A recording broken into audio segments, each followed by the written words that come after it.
Hello, brilliant people. Good morning to all of you. Ako ni siyang i-discuss sa inyo ha. Ako ni siyang i-post yesterday and I believe na po nag-share. Thank you for sharing the information kaya at least ma-aware po ng uban. So kani siya, very close to my heart. Nabuo na ko ni siya yesterday just because I saw a video of a content creator nga kana bang nabi yung mga vloggers karon nga maghapit-hapit sila sa mga kadalanan and then ilang tagaag mga a little amount of money katong mga bata nga gutom kay niya na maligya sa kalsada. So nakasuwat ko kung kaluoy pa sa mga bata nga need pa mamaligya para makakaon.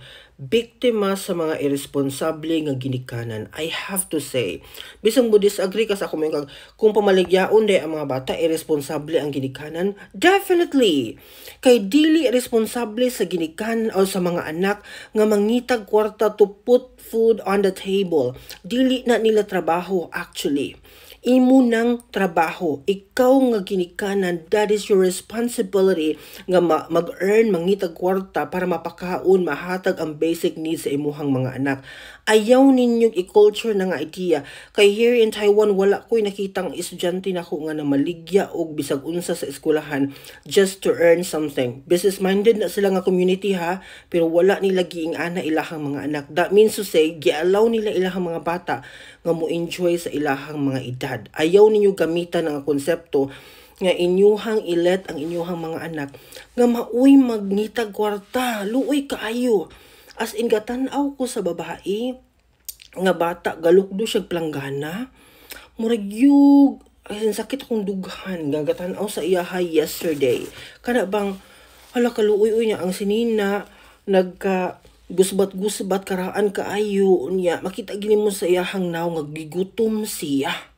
Kibaw ka anak niya, pagtunol sa iyaha og amount o kwarta, grabe taw niyang pasalamat. As in, makita gina mo sa iyang naw nga grabe niyang lipaya. No? Unya, ang iya pag yung thinking mga my dear, muana pag siya nga, salamat kay dako na kaining tabang sa amuang pamilya. Tanawa ra gud ang konsepto. I mean, wala ko ni kuan nga di-discredit sa idea nga pwede siyang mahimong maayong tao in the future. That's a good training. Pero, ang kanang bata, unta na ba, kung gaplano mo sa inyong family, naaunta na siya maayong padulngan karon. Kanang iyahang edad, for example, nga 8 years old or 9 or 10, elementary level, nagdula-dula unta na siya uban sa iyahang mga amigo. Kay dili ba na to pwede balikan ang panahon.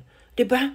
Once lang na sila mahimong bata. So kung imo na siyang i-force karon to earn money at a young age, ma-form na siyang idea nga, uy, makakwarta na daig ko. So mawad-an siya gana nga mo work out para makatrabaho, makapangita og ganang decente nga trabaho in the future, mangandoy pag maayo para sa iyang kinabuhi. That is my point. Aha, nagsugod ang problema sa imong pagka-irresponsable nga ginikanan. Diha nagsugod ang konsepto because you force your children, if not force, gi-encourage nimo imuhang anak nga mangitag kwarta at a young age. Papamaligyaon nimo bisag unsa. Mabuhi man mo kung ikaw mismo nga amahan mo work hard ka for your family. Ana lang. Kay kami, akong i-share sa inyo ha, akong papa carpenter man na siya. Pero even those years nga nahimo na akong teacher, wala gid na siya miundang og trabaho. Gipaabot gid niya nga mag 60 years old siya. Nga mo retire siya sa iyahang profession, sa iyahang career. Wala gid siya niyo nga muundang na ko kay teacher naman akong anak. No. Dili ingon ana ang concept until the last point sa iyahang career, gi-work out gid niya nga maka-provide siya sa amuhang basic needs. Ulo ni agi pud mi ana ang mga point nga mo i-encourage mi maligyag mga gulay sa una kay naman may mga tanom, pero not to the point ba nga imong saligan imong anak to provide money sa inyong family. That's a no-no. Makaulaw kaayo. Unya karon basulo na to ang mga bata nga mura sila nagtanom og kasuko sa ilang ginikanan. Well, we cannot blame at some point nga ma-develop na sa ilaha because wala na to gitrabaho ang atong dapat responsibilidad sa ato ang family. So I hope in the future wala na or malesen ang number sa mga irresponsible nga ginikanan sa Philippines. That's all. Good morning.